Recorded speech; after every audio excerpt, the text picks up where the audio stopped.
This video is made for entertainment purpose only, it doesn't mean to hurt any. And don't take it seriously. ನಟ ದರ್ಶನ್ ಜೈಲಿನಿಂದ ಹೊರಬರೋದು fix. ಹಾಗಾದ್ರೆ ಜಾಮೀನು ಪಡೆಯೋದಕ್ಕೆ ಮಾಡಿದ್ದಾರೆ master plan. ಹಾಗಾದ್ರೆ ಆ ಹೊಸ ಐಡಿಯಾ ಏನು? ನೋಡು ನೀನ್ ಹೀಗೆಲ್ಲ ಮಾತಾಡಿದ್ರೆ ನನಗೆ ಬಹಳ ಕಷ್ಟ ಆಗುತ್ತೆ. ಏನು ನಿನ್ನ ಉದ್ದೇಶ? ನಟ ದರ್ಶನ್ ಮತ್ತೆ ಜೈಲು ಸೇರಿದ್ದಾರೆ ರೆಗ್ಯುಲರ್ ಬೇಲ್ ರದ್ದಾದ ನಂತರ. ಈಗ ಜಾಮೀನು ಪಡೆಯೋದಕ್ಕೆ ಮತ್ತೊಂದು ಮಾಸ್ಟರ್ ಪ್ಲಾನ್ ಅನ್ನು ಮಾಡಿಕೊಂಡಿದ್ದಾರಂತೆ. ಈ ಹಿಂದೆ ಬೆನ್ನು ನೋವು ಕಾರಣ ಕೊಟ್ಟು ಬೇಲ್ ಪಡ್ಕೊಂಡಿದ್ರು. ದೀಪಾವಳಿ ಸಮಯದಲ್ಲೇ ದರ್ಶನ್ ಜೈಲಿನಿಂದ ಬಿಡುಗಡೆ ಭಾಗ್ಯ ಸಿಗುತ್ತಾ ಅನ್ನೋ ಪ್ರಶ್ನೆಗಳು ಕೂಡ ಕಾಡ್ತಿದೆ. ದರ್ಶನ್ಗೆ ಜಾಮೀನು ಕೊಡಿಸಲೇಬೇಕೆಂದು ವಕೀಲರ ತಂಡ ಪಣ ತೊಟ್ಟಿದೆ. ಯಾರಲ್ಲಿ ಪ್ಲೀಸ್ ಸಮಾಧಾನ, ಸೈಲೆನ್ಸ್. ಹಾಗಾದ್ರೆ ಅದು ಯಾವ ಪ್ಲಾನ್ ವರ್ಕೌಟ್ ಆಗುತ್ತಾ?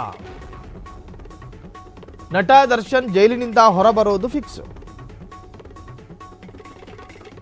ಜಾಮೀನು ಪಡೆಯಲು ಮಾಡಿದ್ದಾರೆ ಮಾಸ್ಟರ್ ಪ್ಲಾನ್. ದೀಪಾವಳಿ ಸಮಯದ ಹೊರಬರೋದು ಫಿಕ್ಸ್. ಹಾಗಾದ್ರೆ ಈ ಬಾರಿ ಮತ್ತೊಂದು ಹೊಸ ಪ್ಲಾನ್ ಮಾಡ್ಕೊಂಡು ಜಾಮೀನು ಪಡ್ಕೊಳ್ಳೇಬೇಕು ಅಂತ ಹೇಳಿ ಪ್ರಯತ್ನಗಳಾಗ್ತಿದೆಯಂತೆ ದರ್ಶನ್ ಪರ ವಕೀಲರಿಂದ. ಹಾಗಾದ್ರೆ ಈ ಬಾರಿ ಹೂಡಿರುವಂತಹ ತಂತ್ರ ಏನು? ಬರ್ತಾವನಪ್ಪ, ನಮಗೆ ಬೇಕಾದ ಬಕ್ರದೆ ಫುಲ್ಕಾಗಿ ಆರಿಸ್ಬೇಕು. ಬೆನ್ನು ನೋವು ಉಲ್ಬಣಗೊಂಡಿದೆ ಅಂತ ಹೇಳಿ ಕಾರಣ ಹೇಳ್ಕೊಂಡು ಬೇಲ್ ಪಡ್ಕೊಂಡು ಹೊರಬಂದ್ರು.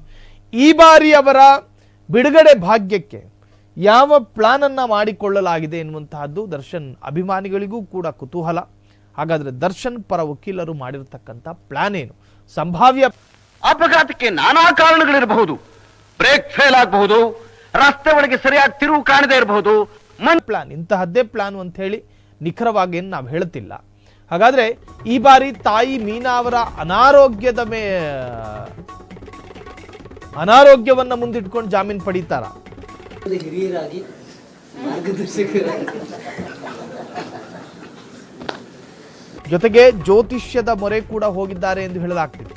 ಜಾಮೀನಿಗೆ ಅರ್ಜಿ ಸಲ್ಲಿಸುವ ವೇಳೆ ಯಾವ ಶುಭ ಮುಹೂರ್ತದಲ್ಲಿ ಜಾಮೀನು ಅರ್ಜಿ ಸಲ್ಲಿಸಬೇಕೆಂದು ಕೂಡ ಚರ್ಚೆ ಆಗಿದೆಯಂತೆ.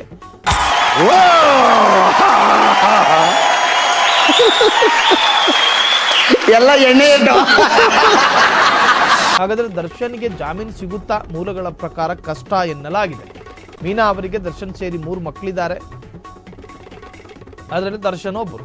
ಮೀನಾ ಅವರು ದರ್ಶನ್ ಜೊತೆ ಇಲ್ಲ, ಮೈಸೂರಿನಲ್ಲಿ ಒಬ್ಬರೇ ಇದ್ದಾರೆ.